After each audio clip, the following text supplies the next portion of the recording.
반갑습니다. 송지준입니다. 윤석열 대통령이 헌정사상 처음으로 현직 대통령으로서 구속이 됐습니다. 이거에 대해서 많은 분들이 지금 분노하고 계시는데요. 근데 이제 윤석열 대통령의 이 체포에 대해 가지고 구속에 대해서 이 분노한다라는 것을 언론들은 계속해 가지고 또다시 뭐 내란 수계다 이런 식의 프레임을 통해 가지고 원천적으로 봉쇄하려고 하는 것 같습니다. 이 모습을 우리가 8년 전에도 똑같이 목도를 했었죠. 박근혜 전 대통령의 탄핵 때도 똑같이 목도를 했습니다. 그때 나왔던 프레임은 간단했어요. 박근혜 전 대통령의 탄핵에 대해서 반대하면은 야, 너 지금 헌재 결정을 무시하는 거야? 헌재를 갖다가 지금 무시하는 거야? 뭐 이런 식으로 이제 프레임을 썼었죠. 그러다 보니까 뭔가 삼권 분립 자체를 그리고 또 사법부 자체를 부정하는 듯한 그런 뉘앙스로 몰아가다 보니까 사실상 박근혜 전 대통령의 탄핵은 어떻게 됐습니까? 모두의 침묵 속에서 그냥 진행이 돼버렸죠. 그때도 마찬가지였습니다. 뇌물죄에 대해 가지고 묵시적 청탁 말이 됩니까? 청탁을 갖다 어떻게 묵시적으로 하죠? 눈으로 얘기합니까? 그때 검찰들 같은 경우는 그때 검사들은 눈으로 무슨 뭐 대화를 했나 보죠. 묵시적으로 청탁을 했다라는 것이고 아무 청탁했다라는 증거가 없으니까. 그리고 또 박근혜 전 대통령이 10원 한 푼 받은 게 없다 보니까 경제 공동체라고 하는 희귀한 논리를 통해 가지고 최순실 씨와 박근혜 전 대통령은 남남입니다. 가족끼리도 요즘은 돈에 대해 가지고 남남이란 얘기까지 나오는데 생판 그냥 피 한 방울 섞이지 않은 사람이 경제 공동체라고 하면서 최순실이 받은 것이 곧 박근혜 전 대통령이 받은 것이다. 이딴 논리를 통해 가지고 박 전 대통령을 뇌물죄로 그런 식으로 구속까지 시켰었죠. 지금은 어떻습니까? 내란 수계 내란이라고 하는 이 단어를 통해 가지고 그때는 헌재를 갖다 부정하는 거야 이렇게 이제 프레임을 씌웠고 지금은 내란이라고 하는 말을 통해 가지고 조금이라도 윤석열 대통령의 이 구속에 대해서 비판하면은 내란 수계다라고 하면서 입을 막고 있죠.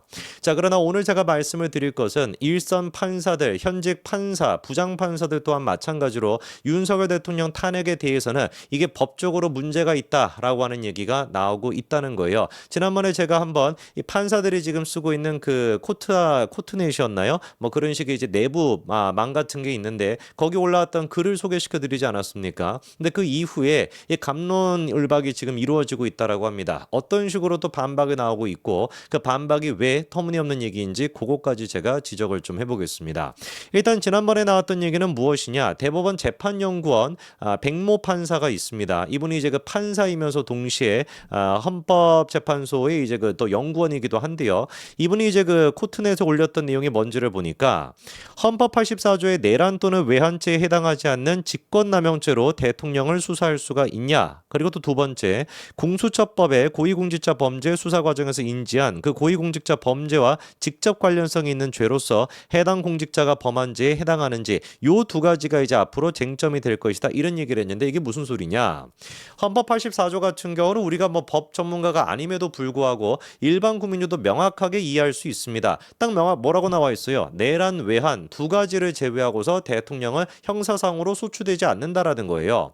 형사적으로 소추되지 않는다는 얘기는 쉽게 얘기해서 그냥 기소가 되지 않는다라는 뜻입니다. 그러면 헌법 84조의 명확한 메시지는 뭡니까? 대통령이 자기 어떤 직무를 잘 수행하도록 하기 위해 가지고 내란과 외환이라고 하는 것은 그냥 뭐 국헌 문란 그 자체니까 그런 범죄를 제외하고서는 추가적으로 기소가 되지 않는다라고 하는 명확한 목적이 있는 겁니다. 헌재가 맨날 강조했던 게 뭡니까? 헌법에 대해서 강조했던 게 뭐예요? 법의 목적과 의도를 제대로 파악해야 된다라는 거 아닙니까?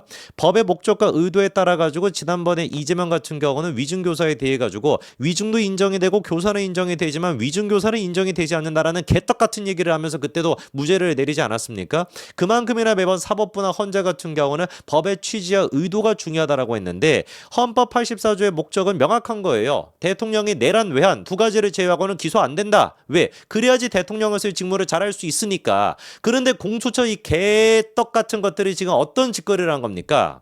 내란죄에 대해 가지고 자기들이 수사할 수가 없어요. 그러다 보니까 직권남용죄, 이 직권남용죄를 끄집어내가지고 직권남용과 내란죄는 직접 연관성이 있으니 직권남용죄만 수사하는 것이 아니라 내란죄까지 우리가 같이 수사하겠습니다. 이렇게 지금 주장을 했던 겁니다. 그거에 대해서 지금 이제 백 판사가 뭐라고 지적하는 거예요? 이게 과연 법리적으로 맞는가? 헌법의 취지를 갖다 제대로 지키고 있는가? 의문이 든다라고 지적을 하는 겁니다. 타당한 지적이죠.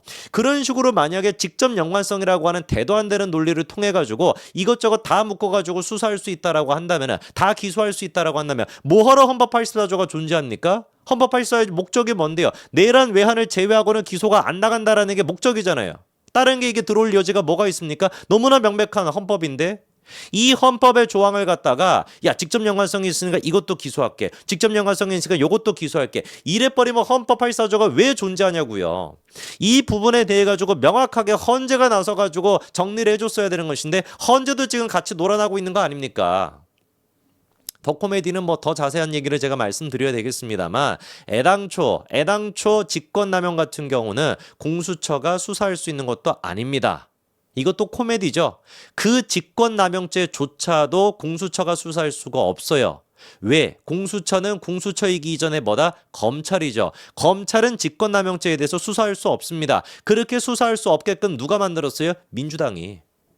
민주당이 검수완박해가지고 검찰이 수사할 수 있는 권한을 갖다가 다 없애버리지 않았습니까? 그래서 민주당이 검찰이 직권남용을, 공수처가 직권남용을 수사할 수 없게끔 민주당이 그렇게 만들었어요. 근데 저 잡것들은 지금 입 닥치고 있잖아요. 왜? 윤석열 대통령 구속시켜야 되니까.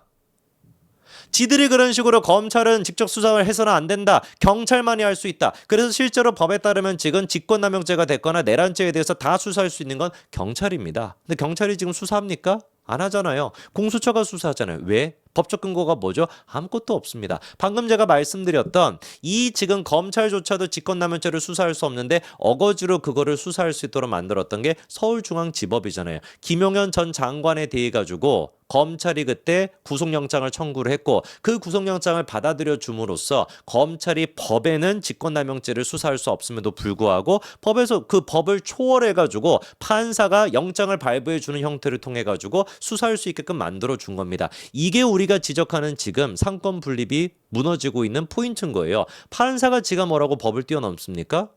판사가 뭐라고? 근데 이 지금 수사권을 인정해 주는 것도 판사가 법을 뛰어넘은 케이스 첫 번째고요. 두 번째 케이스는 뭐였습니까? 윤석열 대통령에 대한 체포영장을 발부할 때 형사소송법 110조랑 111조를 예외로 하겠다라고 명시했던 거. 그것도 판사가 법을 뛰어넘은 거 아닙니까? 이게 어떻게 가능하냐고요. 법을 없애거나 법을 예외로 하거나 법을 만들거나 이 역할은 철저하게 입법부에 있는 겁니다. 입법부에.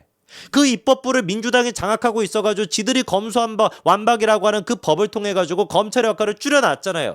그렇게 해놨고 난 뒤에는 지들 또 입맛에 맞게끔 판사들이 지들 멋대로 지금 입법부 노릇을 하고 있는 거예요. 이게 지금 상권분립이 어디서 지켜지고 있는 겁니까? 이 부분에 대해 가지고 이번에 그 부장판사가 백판사가 얘기했던 게 이거예요. 자기가 보기에는 어떻다라는 겁니까? 대통령 재직 중에 소추가 불가한 직권남용죄 등으로 강제 수사는 안 된다라는 겁니다. 이거는 헌법 84조와 충돌된다. 아까 제가 말씀드렸던 그 이유로 만약에 직접 무슨 뭐 연관성이 있다라고 하는 이런 식의 이유로 헌법 84조를 예외로 만약에 하게 된다면 어떻게 된다? 본말이 전도되는 논리가 만들어질 수밖에 없다. 이렇게 이제 백 판사가 지적을 했습니다. 그랬더니만 이거에 댓글이 또 달렸는데 자 어떤 판사는 A 부장판사는 뭐라고 얘기하냐? 똑같은 입장을 보여주고 있어요. 공수처 수사 과정에서 인지한 고위공직자 범죄와 직접 관련성이 있는 죄에 내란죄는 해당한다고 보기 어렵다. 그러니까 직권남용죄랑 내란죄 두 가지가 직접 관련성이 있다라고도 보지 않는다라는 거죠. 결론적으로 공수처는 대통령에 대한 요즘 문제되는 사안에 대하여 수사 및 기소권이 없다고 보아야 맞다라고 A 부장판사가 동의를 합니다. 당연한 상식적인 얘기죠. 그런데 상식적이지 않는 판사도 계십니다. B 부장판사는 뭐라고 합니까? 공수처법상 직권남용죄 관련 범죄가 내란죄가 되면 안 되는 법적 근거가 뭐냐? 형량의 경중에 따라 중한범죄 관할권이 있어야 경한범죄까지 관련 사건으로 다룰 수 있고 그 반대의 경우에는 관련 사건으로 되지 않는다라는 확립된 법리가 있는 거 아니냐? 이렇게 지금 얘기하는데 이건 무슨 소리냐? 내란죄에 대해서 수사를 하다가 직권남용죄가 만약에 발견이 됐으면은 내란죄만 수사하는 게 아니라 직권남용죄까지 같이 수사하는 거 아니냐? 그게 이제 경중에 따라 가지고 거꾸로 그러면은 또 직권남용죄에 대해서 수사하다가 내란죄까지 발견이 됐으면 내란죄까지 같이 수사할 수 있는 거 아니냐? 경중에 따라 가지고 똑같이 이게 적용이 돼야 되는 거 아니냐? 그래야지 논리적으로 맞지 않냐? 이런 지금 얘기인데 이게 왜 잘못된 얘기냐면요. 전적으로 이게 헌법 84조를 위반하기 때문에 그렇습니다. 직권남용죄에 대해서 수사하다가 야 이거 좀 보다 보니까 내란죄까지 있네. 그럼 내란죄까지 수사할게. 이런 식으로 접근하게 되는 거는 뭐를 위반하게 되는 거예요? 헌법 84조를 위반하는 것이고 이게 판사님들이 좋아하는 헌법 84조의 목적과 정확하게 위반되죠. 그거 아까 전에 제가 다 말씀드리지 않았습니까? 만약에 정말로 그딴 식으로 다른 사건을 통해 가지고 이것도 수사해, 이것도 기소해, 이것도 기소해 라고 한다면 뭐하러 헌법을 만들 당시에 내란죄랑 외환죄를 제외하고는 형사적으로 기소되지 않는다는 말을 왜 만들어 놨겠냐고요. 왜 헌법으로 그거를 만들어 놨겠냐고요. 그건 글자 그대로 그냥 명백한 겁니다. 다른 죄에 대해 가지고 기소가 안 되게끔 만들기 위해서.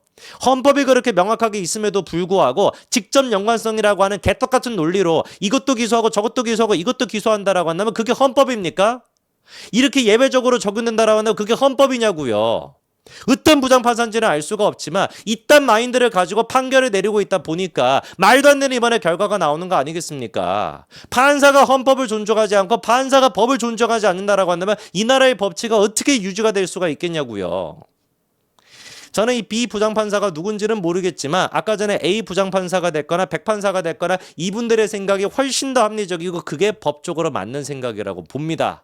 안타깝게도 문재인 때 암적인 존재들이 그렇게 깊숙이 사법부에 들어가 있다 보니까 저런 B 부장판사 같이 희한한 인간조도 나타나게 되는 것인데 우리가 여기서 결코 무너지지 않고 대통령까지도 구속이 된 마당에 이재명을 우리가 구속 안 시켜가지고 되겠습니까? 반드시 이재명을 구속시킴으로써 다시 정권을 재창출하고 썩어 빠진 사법부부터 우리가 먼저 개혁해내야 될 겁니다. 여기까지 말씀드리겠습니다. 감사합니다.